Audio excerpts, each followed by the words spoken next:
Welcome back, everyone. This afternoon, President Obama will address the nation with his plan to tackle the deficit, and apparently tax hikes are back on the table.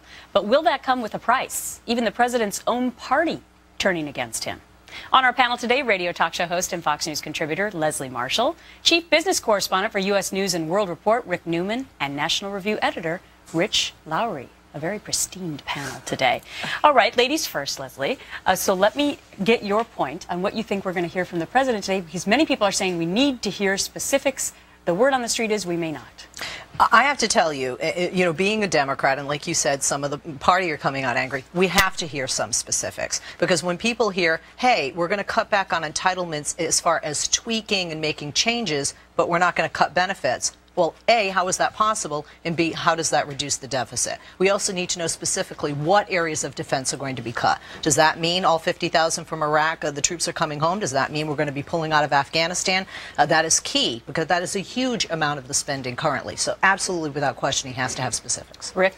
Totally disagree. Totally disagree? I think the whole problem with this discussion is that the more specific you get, the more upsetting it gets. Why? Because nobody wants to know what's going to get cut and where the taxes are going to go up. These are two things that just have to happen. There has to be much deeper spending cuts than we've talked about so far. So the speech is a waste of time. And taxes have to go up. The speech is a waste of time. I think Obama is just staying in the game. He doesn't want to be first to market on this, because basically this is a message voters don't want to hear. Well, then why come back out? He already released a budget. Why come back out, Rich? Because he's falling behind Paul Ryan and the Republicans, and he just has to stay in the game on this. Yeah, the fact that he's given this speech at all is a tribute to Paul Ryan and testifies to the fact that the White House just thought it was getting too humiliating to have the President of the United States hiding under his desk on the main fiscal issues that are facing us.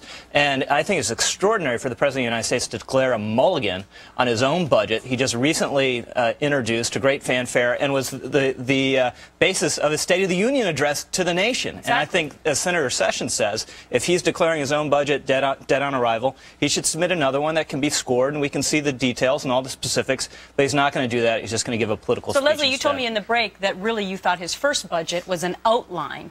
At least that would be the Democratic talking point, because a lot of people figured that was what his budget was, and in fact he didn't include one recommendation from his own debt commission, and now he says he's going to include those in Part 2. Actually, outline I got from one of your guys over there, the right side, the Republicans. Certainly, that it was more of an outline. The president wasn't being specific. As we did talk during the break, I'm not seeing a lot of specifics from the other side as well.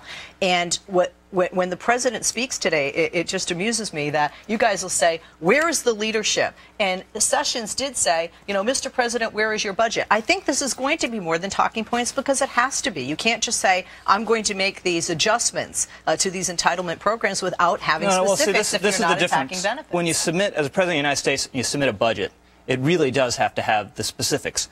When you give a half-an-hour speech, it doesn't have to give the specifics, and that's why he's giving this speech. He's presenting his vision in the form of a speech, because it's much, much easier. This is a massive long-term issue that's not going to get resolved in 2012 by any stretch of the imagination, excuse me, in 2011 or 2012, and we're not even really going to get serious about it until after the election. But it's interesting that only 7 days after the Republicans put their plan out, that the Democrat President Obama is coming out with his plan.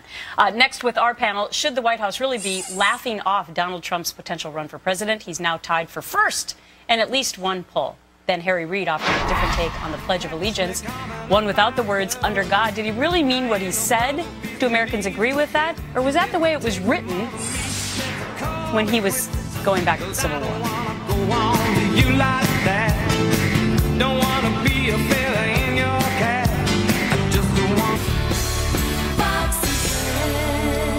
Quick headlines for you, then back to the panel. Part of Japan's Sendai Airport back open for business this morning. It's amazing. The airport was closed after the tsunami. The U.S. military played a key role in cleaning up that mess. But other news now. It may be the best excuse ever for skipping class because you're too famous.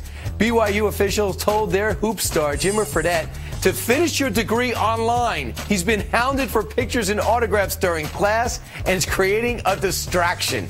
Go figure. Gretch? Wow. Donald Trump's political popularity keeps on rising as well. A new poll shows him tied now with former Governor Mike Huckabee for first when it comes to who should get the 2012 GOP nomination. So, was White House advisor David Plouffe wrong when he said Trump has zero chance of winning? We're back with our panel, Leslie Marshall, Rick Newman, and Rich Lowry.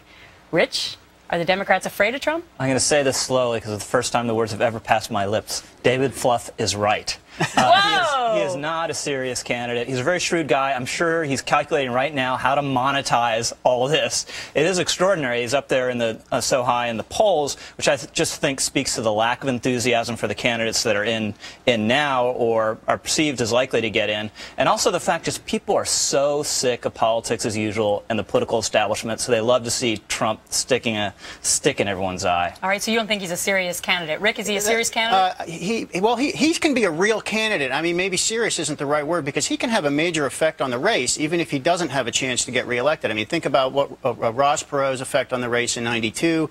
Ralph Nader in 2000, and just look how fragmented that list of Republicans is. I mean, that's basically great news for the Democrats, I think, and it just makes it harder for a real Republican frontrunner to emerge. Especially since Trump has now gone on the record and said he would run as an independent. That's right. That's important. That could be significant. Very Let's say he got 10% of the vote. That could be a big deal. But Leslie, you're hearing from your Democratic insiders that Trump could be a force, and it might be the person that Obama doesn't want to go up against. Yeah, actually, when I first said the guy I'm worried about the most is Trump, and people laughed at me on both sides of the aisle, okay? And I said, no. I come from California, where the Arnold Schwarzenegger, the Terminator, the Governor, was really my governor. It was real. It was a real thing. It wasn't a movie. It wasn't a Hollywood set. It seemed that way. So it can happen. I mean, the #1 reason people vote is name recognition. He's got it. It seems to be you need a reality show now. I think we have a new revolving door. It used to be politics and business. Now it's politics and TV and movies.